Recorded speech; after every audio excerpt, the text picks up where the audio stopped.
अस्सलाम वालेकुम प्यारे बच्चों, कैसे हैं आप सब? उम्मीद है सब ठीक होंगे। आज का हमारा सबक है डाल। डाल। और डाल से क्या क्या बनता है? डाल से डाकिया, डाल से डब्बा, डाल से ढोल। और अब डाल की छोटी सी कहानी। एक दिन अली के घर के दरवाजे पर दस्तक हुई। जब अली दरवाजे पर गया तो सामने डाकिया अंकल खड़े थे और उनके हाथ में एक डब्बा भी था।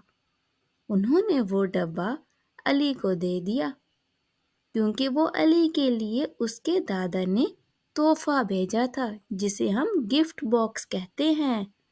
तो आज के सबक में हमने क्या क्या पढ़ा? डाल से डाकिया, डाल से डब्बा, डाल से ढोल। अगर आपको मेरी कहानी अच्छी लगी हो तो मेरे चैनल को लाइक करें, सब्सक्राइब करें और शेयर करें। और बाकी बच्चों को भी बताइएगा ताकि उन्हें भी पता चले डाल की कहानी। फिर मिलते हैं। अल्लाह हाफिज।